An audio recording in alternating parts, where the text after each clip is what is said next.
everybody. Welcome to Pastoral Devotions for our church family at First Baptist Church, Lake Butler. My name is Jonathan, and I am glad to be with you on this Tuesday. Today, I'd like us to look at Psalm 121.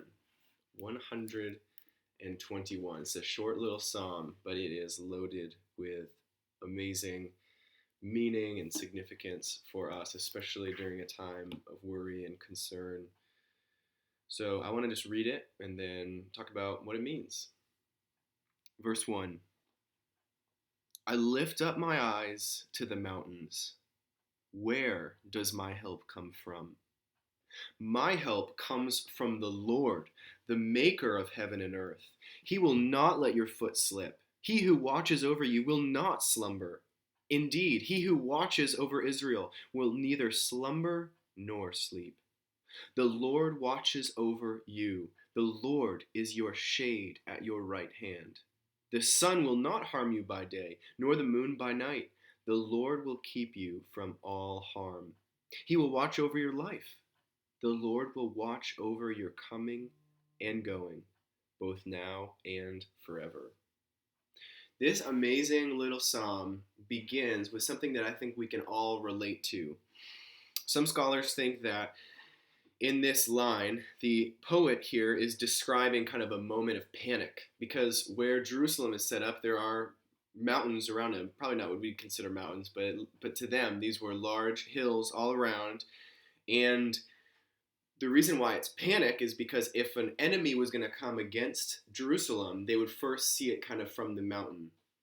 They'd see these people kind of coming over the mountains and coming for them. So maybe that's the case here. We're not quite sure, but whatever verse 1 means, that first line, the question has to be asked. Okay, I'm in trouble, and where does my help come from?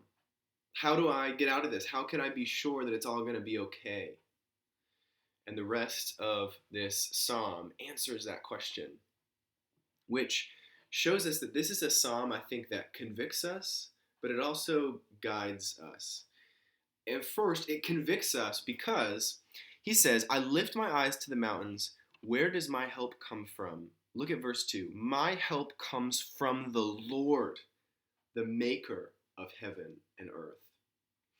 Now, I know that we all don't just naturally think this way. We need the Lord to reveal it to us that he is the one who can help us. Only from him comes our provision. From him comes our help. From his hand is assurance and guidance and care. We know that he is our Father who loves us and will care for us. So I think that it convicts us because we can tend to look so many places for help. We can look to the news. We can look to our bank statements. We can look to the happiness of our family.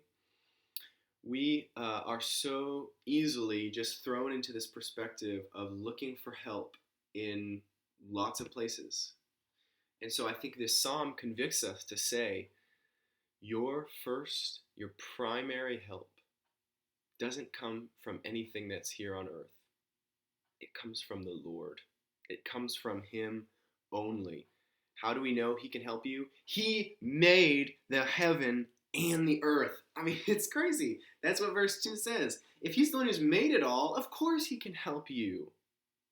So that's why I also think it's a psalm of guidance.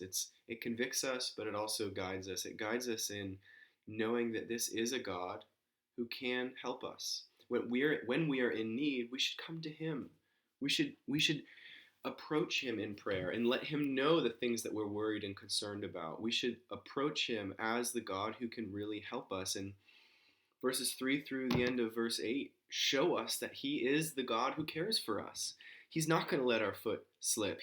He's not going to sleep just like we will. He never stops caring. It's never put on pause. He watches over his people, verse 4. He watches over you, verse 5. I mean, it's incredible to see that this is the type of care that God has for you. And I know the statements in verse 7 can probably seem a little bit misleading. The Lord will keep you from all harm. You might be like, well, I've suffered in my life. And I think the poet is saying on an ultimate level, they can't hurt you, right? Because even if they take away your life, you are still with God. You still have everything that you need. The most important things about you are rock solid, and they can never be taken away because it's all from God and it's all in God. So be encouraged that the Lord, our Lord Jesus Christ, watches over you. He cares for you, and He will protect you and guide you, probably in ways that will make you feel uncomfortable, but you will be cared for, and our help comes from Him and Him alone.